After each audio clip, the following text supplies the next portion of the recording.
Sofia, o seu marido, o meu filho, o pai dos meus netos, Sim. o Alex, trabalhava na indústria pornográfica.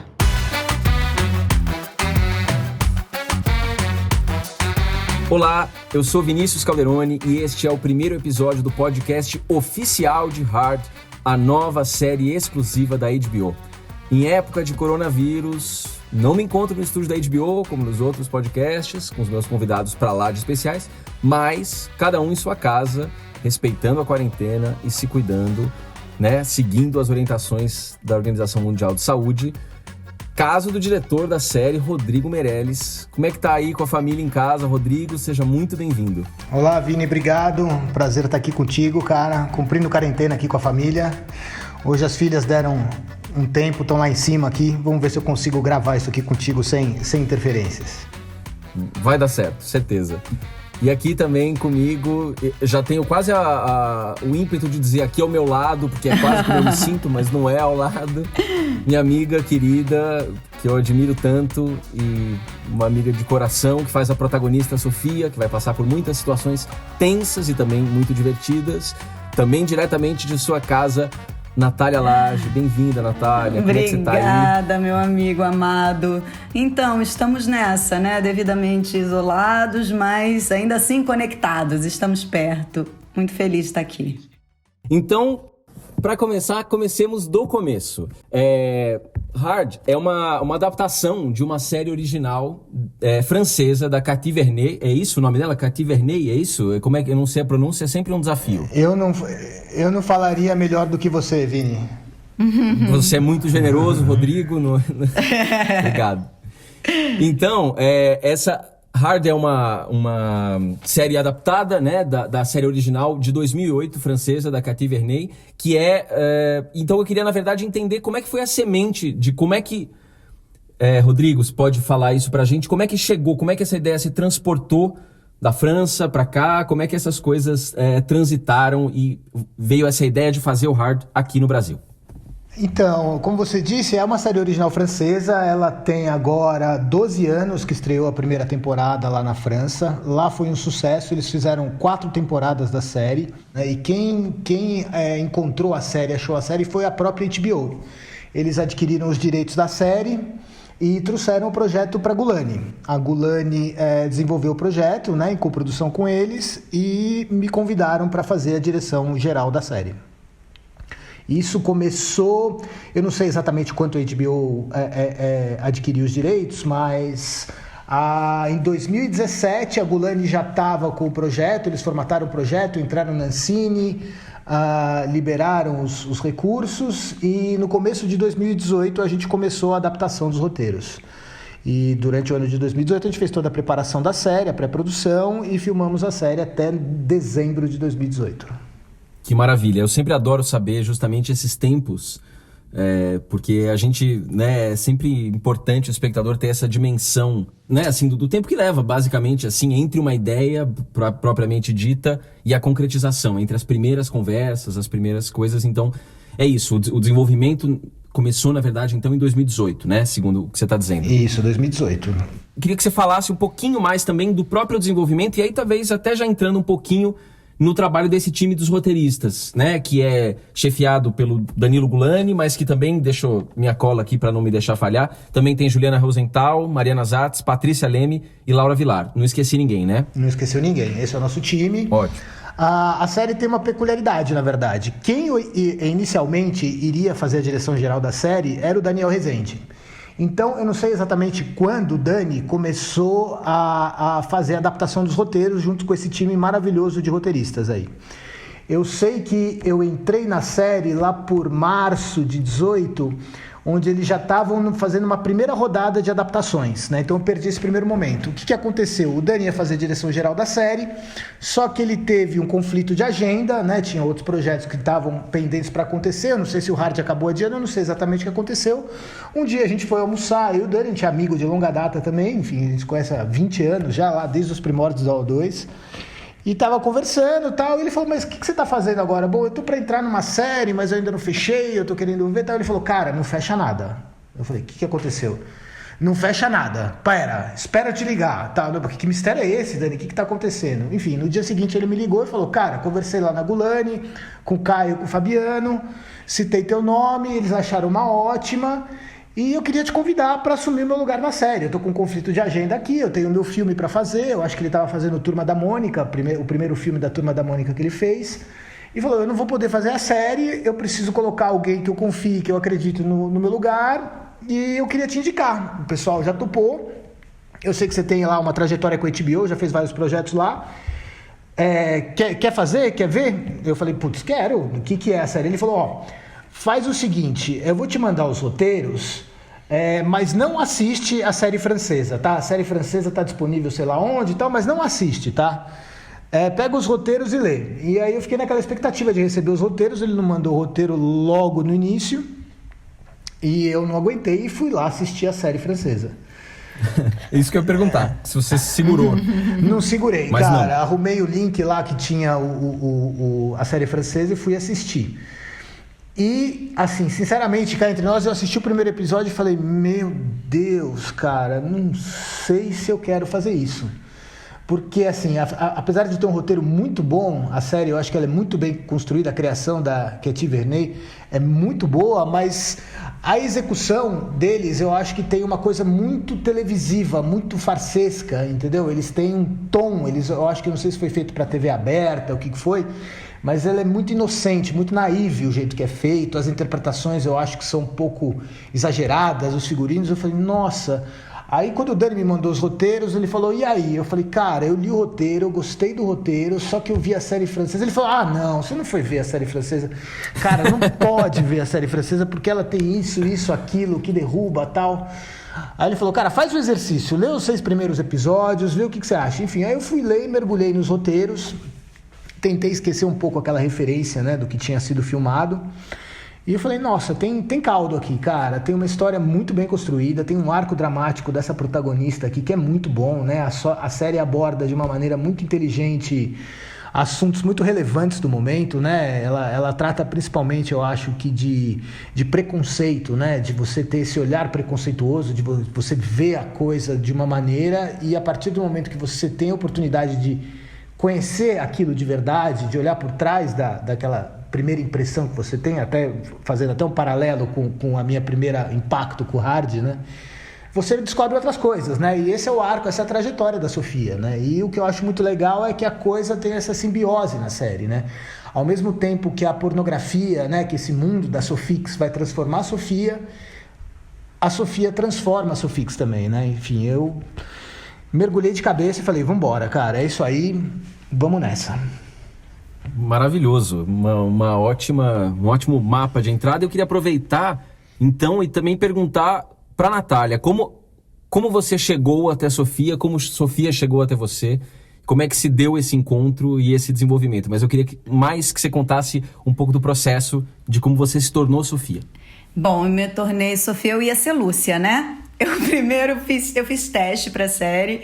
Eu fiz teste para Lúcia, que é a personagem da Martha Noel, que faz a minha melhor amiga. E depois acabou que me chamaram para o teste da Sofia também. E rolou. Acho que foi isso, né, Rodrigo? Diz aí. E eu fiquei muito feliz. Eu acho que é minha primeira protagonista com essa carga de trabalho. Eu já tinha protagonizado uma novela, mas é bem diferente, porque realmente a Sofia, na construção narrativa da série, ela leva a história, então você vai meio indo atrás dela, né? E isso, enfim, a gente teve muito trabalho, foram 72 diárias, mas eu peguei isso assim, joguei no peito e fiz com todo o meu amor, porque eu acho que é uma personagem muito contundente, sobretudo nos dias de hoje, porque ela é uma feminista sem ser feminista, sabe? Ela não levanta nenhuma bandeira, mas ao mesmo tempo a postura dela e a maneira como ela vai se colocando, eu acho que ganha esse cunho para a série, assim, sabe? Dessa mulher que está acostumada com um tipo de vida e tem que se reinventar e enfrenta os seus próprios preconceitos e as suas limitações e vai se descobrindo ativa e empresária e, enfim, uma mulher com um leque de possibilidades maior do que ela estava acostumada a ter, a viver, a conhecer. Então, eu acho que uma das minhas maiores alegrias, assim, e a minha busca nesse processo era conseguir me aproximar o máximo possível dessa energia de transformação, de poder do feminino, de se reinventar, de se recriar e de se colocar nos lugares assim, cada vez de uma maneira mais apurada ou, enfim, tentando melhorar ou tentando crescer ou tentando, enfim, ser diferente. Eu conheço a Natália desde que eu sou criança, né? Ela dentro da televisão e eu assistindo em casa. E eu vi a Natália crescer junto comigo. A gente tem praticamente a mesma idade, eu acho que eu sou 3 anos mais velho que a Natália. E eu não via na Natália, naqueles personagens que ela tinha feito na televisão, a Sofia que eu estava pensando. E, enfim, eu estava lá, a gente tinha feito teste com várias atrizes, excelentes atrizes. A gente estava fazendo 2 dias de callbacks com essas atrizes, né? A maior parte delas eu não tinha as dirigido no teste. Então eu resolvi chamar as melhores opções que eu tinha, né? Eu já tinha ali excelentes opções. E eu fiz o teste com mais 3 ou 4 atrizes. E aí fiz o teste com a Natália. E terminando nossa sessão de callbacks lá, eu falei, cara, minha Sofia é a Natália. Olha que legal. E foi a Natália, assim. Que bom, que bom. Fico feliz, tô sabendo agora dessa versão. Esse podcast é para promover o encontro de histórias que ainda estavam escondidas até mesmo entre os participantes dessa série. Entendeu? A gente é um podcast que ainda cumpre essa função. Mas eu queria entrar um pouco mais no enredo nesse momento, né? Porque vocês já falaram isso nas respostas anteriores. Porque que a série ela é uma comédia, mas que trata de assuntos extremamente sérios. Na verdade, a primeira cena da série é, né, a morte do marido, né, do Alex, do marido de Sofia, em uma circunstância até patética, né, em alguma medida, ali tentando pegar um drone ali numa árvore, e ele despenca ali de cima, né? Mas desde o começo a gente vê que isso já está colocado, né, em tons cômicos, né? Mas, enfim, começa com essa tragédia, né, do marido morrendo e depois essa descoberta da produtora pornô. Então, eu queria perguntar, e acho que essa pergunta vale para os dois igualmente, porque no trabalho dos dois isso se reflete com muita força, como achar esse tom cômico, né? Esse tom tragicômico, mas sempre pendendo para o humor e para a leveza, né? Para a gente nunca ter a dúvida de que a gente está assistindo efetivamente uma comédia, mesmo quando se fala de assuntos sérios e de acontecimentos trágicos e muito, muito tristes na vida dos personagens.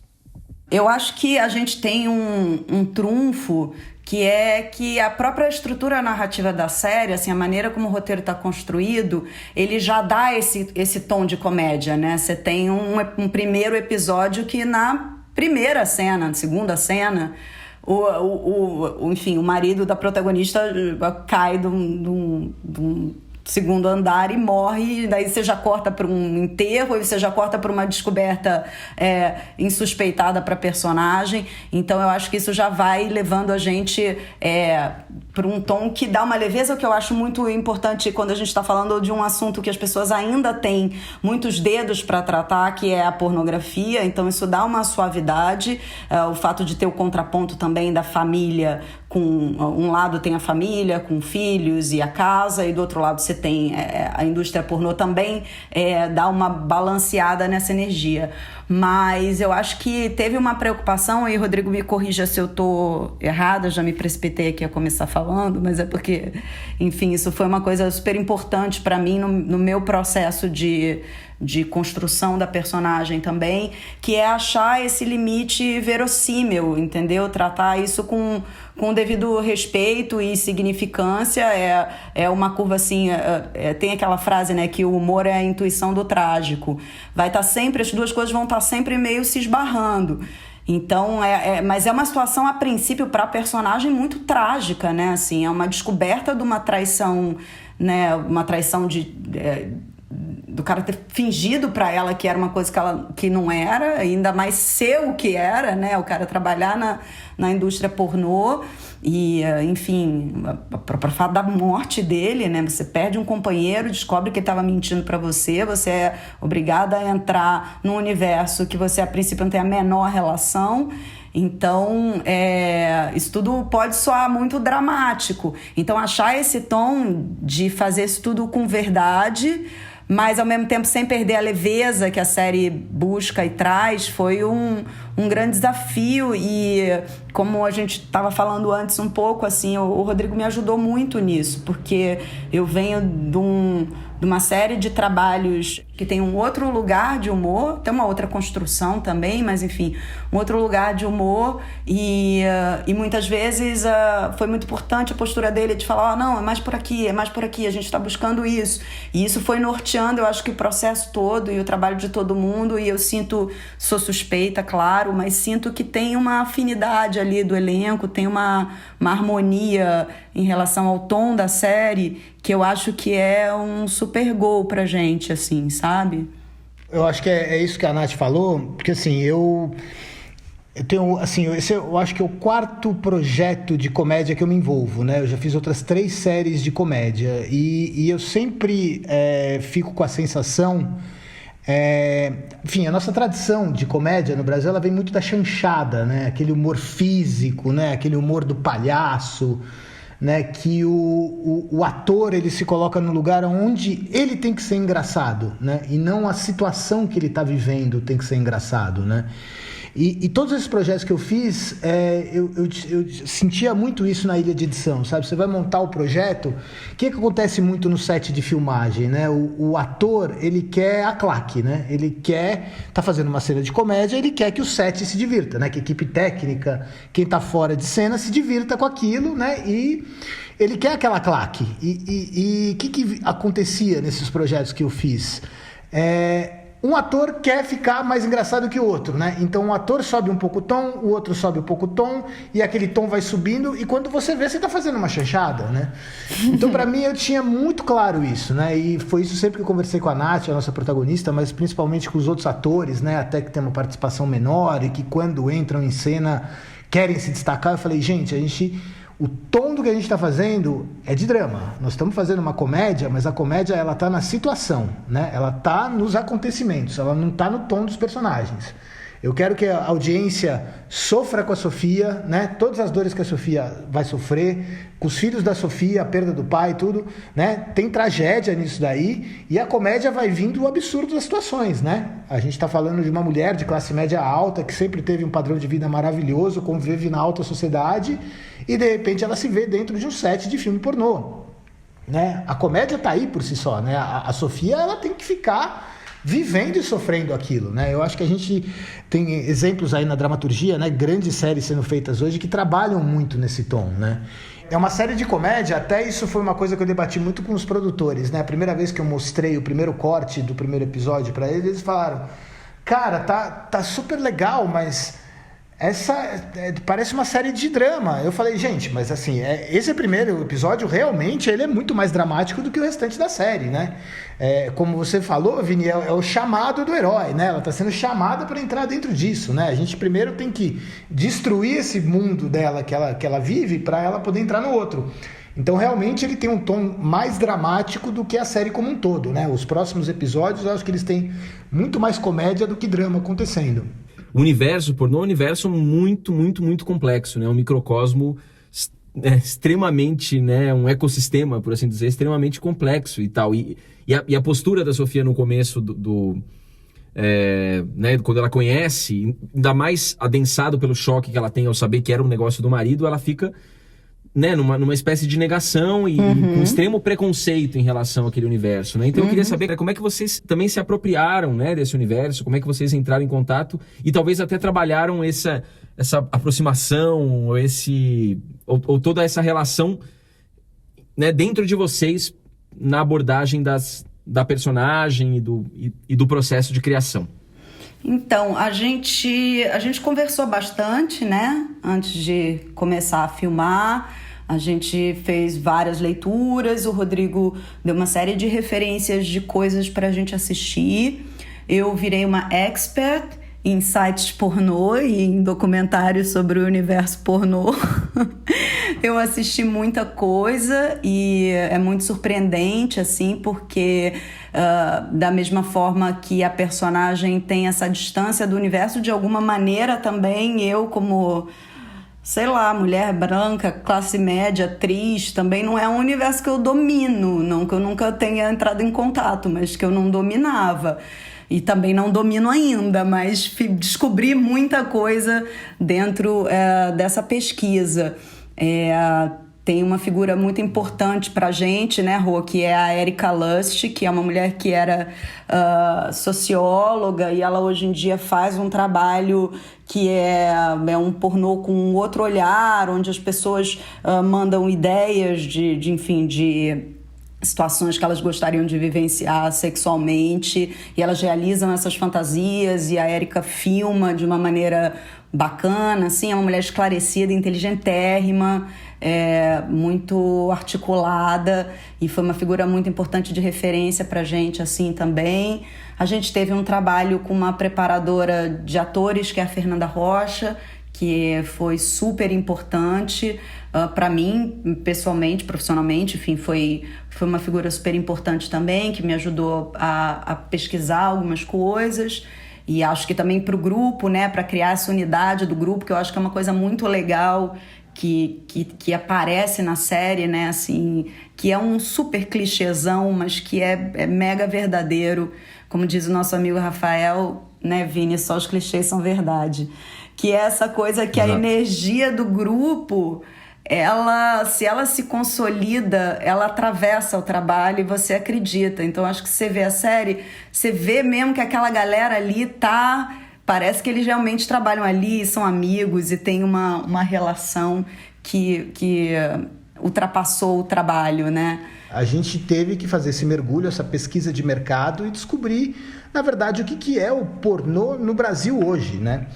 E que foi no passado, né? O Alex, ele começou 16 anos atrás, né? Então a gente colocou a Sofix, né? O Alex migrou para esse mercado de pornografia no momento em que a pornografia deu muito dinheiro no Brasil, né? Era aquele momento que os DVDs de pornô eram vendidos nas bancas de jornal, né? E foi o momento que a gente teve lá toda aquela leva de subcelebridades fazendo pornô, né? Porque o pornô realmente vendia muito em banca de jornal e eles podiam pagar cachês altos para ter essas celebridades fazendo pornô. Então a gente colocou isso no passado do Alex, né? Antigamente a Sofix ganhou muito dinheiro e eles construíram aquela casa maravilhosa onde a Sofia mora, nessa época que ele realmente faturou muito. E com a chegada dos sites de pornografia gratuitos no mundo, né? O Xvideos, Pornhub e por aí vai, esse filão de mercado, esse nicho de mercado, né, vender DVD em banca, acabou, né? Simplesmente ninguém mais paga para ver pornô comum, seja na televisão, seja no DVD, no VHS, enfim, onde quer que seja. Você tem de graça na internet e você vai ver na internet. Então, para onde que os produtores de pornografia tiveram que migrar? E foi essa migração que o Alex teve que fazer, e para isso ele hipoteca a casa dele, né? Ele partiu para o mercado de nicho, né? Hoje em dia, se você fizer uma pesquisa, né, tem vários sites que são cobrados e que a galera paga e as pessoas vivem sobre nichos de fetiches, de sadomasoquismo, BDSM, kick in the balls. Você vai aí, cada nicho, né? Cócegas nos pés, chupar os dedões, né? A gama de fetiches humano é infinita. E hoje em dia você tem produtos, né? Vídeos, filmes sendo feitos para cada um desses segmentos. Então a gente fez o quê? A gente criou uma empresa fictícia, que eu acho que no Brasil não existe nenhuma empresa real, né, que faça todos os tipos de fetiche, que tem um estúdio como a Sofix tem. A gente criou essa empresa fictícia, essa Sofix, que tem os estúdios lá, que tem aquelas cabines e que fornece para esse mercado de nicho qualquer tipo de fantasia que você queira assistir, queira ver. Então vamos diretamente nos transportar para o clímax desse episódio.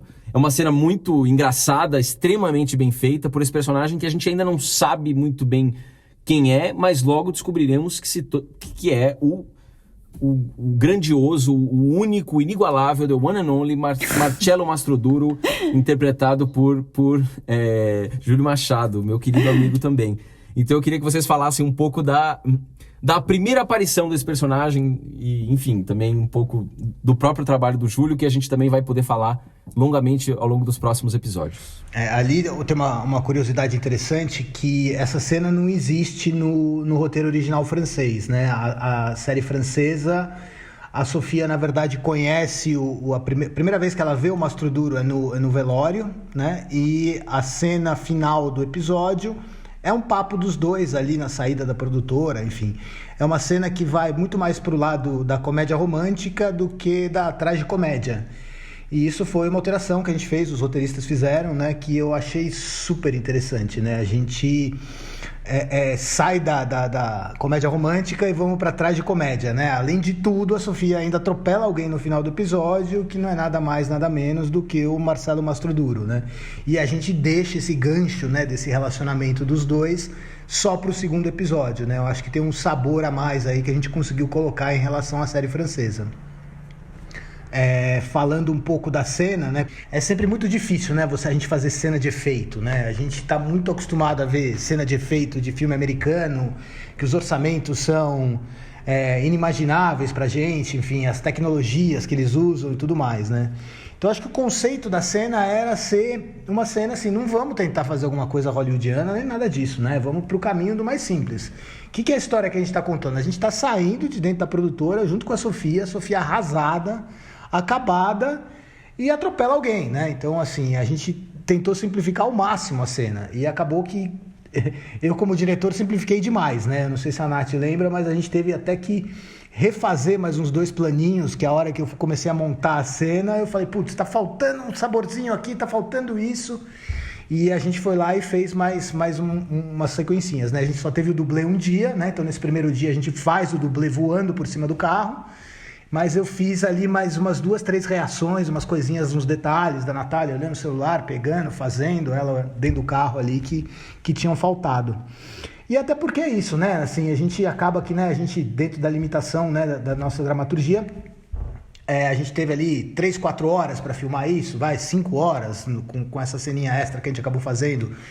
O que importava para mim, na verdade, mais que a cena de efeito, né, do stunt, dublês e tudo mais, cara voando em cima do carro, atropelamento, era a parte dramática, né? Era isso que você comentou, Vini, era essa relação do Marcello e da Sofia, né? Porque ali a Sofia explode, né? A Sofia vem o episódio inteiro levando pancadas da vida, né?